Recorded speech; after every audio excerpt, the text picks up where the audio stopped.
Hey guys, you're here for the love of tech, and I know I look like a mess.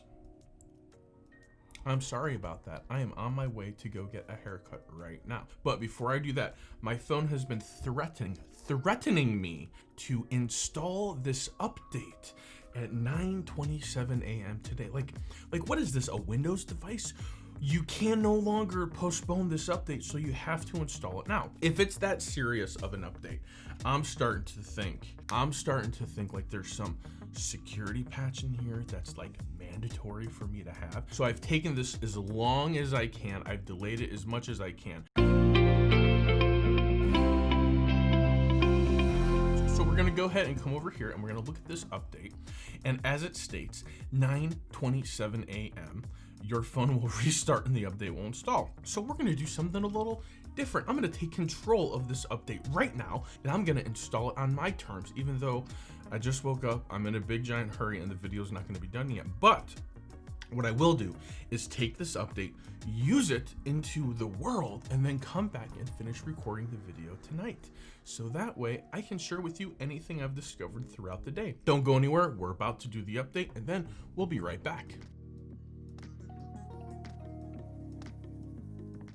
6.5 hours later. Welcome back. I left, you probably didn't, you're still in the same video, but I went out into the wild. I went into the world and I took this lovely device with me and I went and I used it and I had the update and I noticed something right away and I was super excited.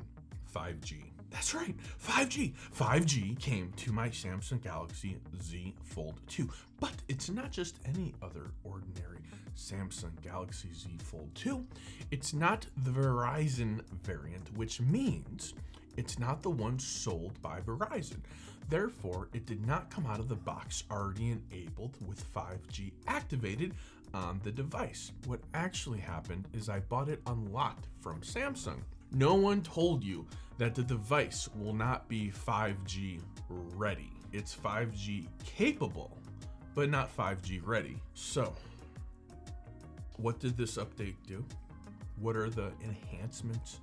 What are the improvements? I poked around and I looked and I couldn't really see much information published about this. So I had to go to the Verizon website. So much like you might be wondering, what did this security patch do other than enable 5G for my device? Well, here it is, October Security Patch, but it really is pushing you now have 5G. That's all this security update did.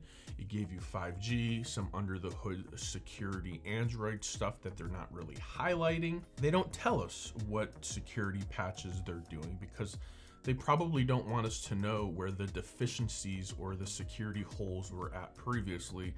They just want to patch them. They just want to fix them. And I definitely appreciate that. I appreciate having 5G on this amazing device. I'm now going to slowly work my way through my line of 5G devices on the Verizon network, and I'm going to see which other ones are 5G enabled. Guys, thanks for watching the video. If you liked this video, you want to see more videos like this, you want to see more videos with just me in it, then like, comment, subscribe, and don't forget to share my content with your friends and family on social media. Till next time, for the love of tech, namaste.